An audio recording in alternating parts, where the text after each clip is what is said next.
आप देख रहे हैं यूपी हलचल न्यूज 24/7 हलचल सबकी नजर हमारी। नमस्कार, मैं हूं कनक श्रीवास्तव। आप देख रहे हैं यूपी हलचल न्यूज। आइए देखते हैं आज की कुछ खास खबरें। आत्मा अजर है, अमर है, यानी इसे नष्ट नहीं किया जा सकता, क्योंकि नष्ट उसी चीज को किया जा सकता है जिस चीज को बनाया जा सकता है। तो ना तो कभी आत्मा पैदा होती है और ना ही इसे बनाया जा सकता है। शास्त्रों की अगर माने तो आत्मा उस परमेश्वर विराट का ही एक अंश है। यह केवल शरीर बदलता है और इस आत्मा के लिए शरीर केवल एक उपकरण का काम करता है।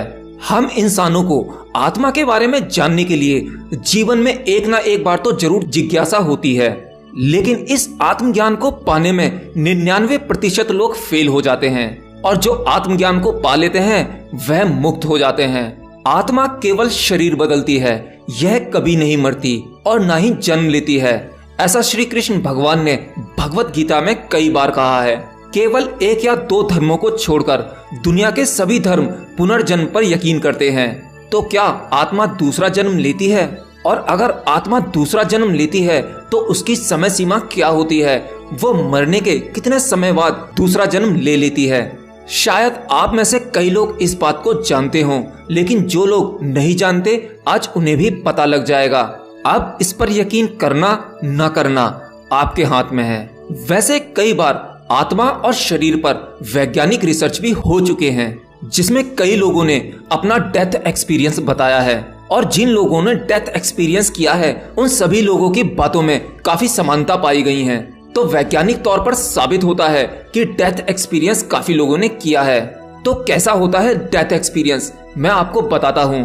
तो मृत्यु के समय जब आत्मा शरीर छोड़ती है तो शायद आप लोगों को पता ही होगा, मरने से कुछ ही दिन पहले इंसान को दिखना भी कम होने लगता है और साथ ही खाना पीना भी छोड़ देता है। यह बिल्कुल वही स्टेज होती है जब एक बच्चा पैदा होता है। वह बहुत कम खाना खाता है और उसे अपने होने या ना होने का कोई बोध नहीं होता।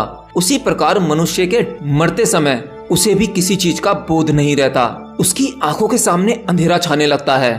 तकरीबन वह बेहोशी की अवस्था में होता है और जैसे ही आत्मा शरीर छोड़ती है तो उसे पता ही नहीं लगता कि वह मर गया है और वह आश्चर्यचकित होकर अपने ही शरीर को जमीन में पड़ा हुआ देखता है। कुछ मिनटों तक वह समझ ही नहीं पाता कि यह हो क्या रहा है। वह अपने ही शरीर को अपने ही सामने पड़ा देखता है और आसपास लोगों की भीड़ या उनका रोना धोना देखता है और कुछ ही समय बाद उसे पता लग जाता है कि मैं मर गया हूँ, मैंने शरीर छोड़ दिया है। और उसे उस टाइम ये भी पता लग जाता है कि मैं नहीं मरा, ये शरीर ही नष्ट हुआ है। तो अब इसके बाद क्या होता है? वही आत्मा यात्रा पर निकल जाती है दूसरे शरीर की खोज में। अब सवाल यह उठता है कि दूसरा शरीर कितने दिन में आत्मा धारण कर लेती है, यानी दूसरा जन्म उसे कब मिल जाता है? आमतौर पर साधारण किस्म के व्यक्तियों को तुरंत दूसरा शरीर मिल जाता है, तो कुछ को 3 दिन बाद। साधारण आदमी के लिए ज्यादा से ज्यादा लंबा समय होता है 10 दिन और 13 दिन, यानी 10 दिन बाद और 13 दिन बाद उन्हें जन्म मिल जाता है। इसीलिए 10वां और 13वां मनाने की मान्यता है। अब सवाल यह उठता है कि किन आत्माओं को जल्दी जन्म नहीं मिलता? केवल 2 तरह की आत्माएं होती हैं जिनको बहुत जल्दी जन्म नहीं मिलता, जो बिल्कुल असाधारण होती हैं। नंबर 1, जो देव आत्माएं होती हैं, जिन्हें हम देवता भी कहते हैं। शायद आप लोग जानते होंगे कि जिन देवताओं को आप पूजते हैं, आपके कुल देवता या जो भी जिस प्रकार के देवता होते हैं, वह सब पुण्य आत्माएं होती हैं। उन लोगों को भी जन्म नहीं मिल पाता है। ऐसी आत्माएं आप लोगों की रक्षा भी करती हैं। ऐसी आत्माओं के लिए विशेष प्रकार की माँ की कोख चाहिए होती है जो अद्भुत हो। और दूसरी उन आत्माओं को जन्म नहीं मिलता जो बहुत ज्यादा शैतानी होती हैं। अगर सिंपल शब्दों में कहूँ कि हमारे इंसानों में जो बहुत ही क्रूर किस्म के इंसान होते हैं, बहुत ज्यादा अत्याचारी, ऐसी आत्माओं को भी जल्दी जन्म नहीं मिलता, क्योंकि ऐसी आत्माओं के लिए भी इसी प्रकार की कोख की जरूरत होती है गर्भ धारण करने के लिए। जैसे एग्जाम्पल के तौर पर कहें हिटलर जैसी आत्मा दोबारा जन्म लेने के लिए हजारों सालों का इंतजार करना पड़ सकता है, तब जाकर हजारों सालों में कोई इस प्रकार का आदमी पैदा होता है। तो ये सब कुछ था शास्त्रों के अनुसार। और अगर आपको इन बातों पर यकीन नहीं होता तो ये आत्मज्ञान गहरे ध्यान में जाकर भी अनुभव किया जा सकता है। यानी अगर आप एक्सपीरियंस करना चाहते हैं अपने शरीर और अपनी आत्मा का, तो इसे गहरे ध्यान से एक्सपीरियंस करना संभव है। लेकिन अभी विज्ञान इसे पूरी तरह से नहीं मानता। विज्ञान मानता है कि हमारे शरीर में कोई तो ऐसी एनर्जी है जो हमारे शरीर को चलाती है, लेकिन विज्ञान पूरे सबूतों पर ही काम करता है। बिना सबूतों के वो अपना कोई भी स्टेटमेंट नहीं देता। लेकिन अभी भी मेरे पास में कुछ ऐसे सवाल हैं जिसे विज्ञान आज तक नहीं सुलझा पाया है। जैसे पानी को अगर एनालिसिस किया जाए तो पानी में दो ही एलिमेंट होते हैं, H2O यानी हाइड्रोजन एंड ऑक्सीजन। यह बात विज्ञान जानता है, लेकिन वैज्ञानिकों से कहा जाए कि इन दोनों एलिमेंट्स को मिलाकर आप पानी को बनाकर दिखाइए तो वह बना नहीं सकते। हाइड्रोजन और ऑक्सीजन को मिलाकर वह पानी नहीं बना सकते।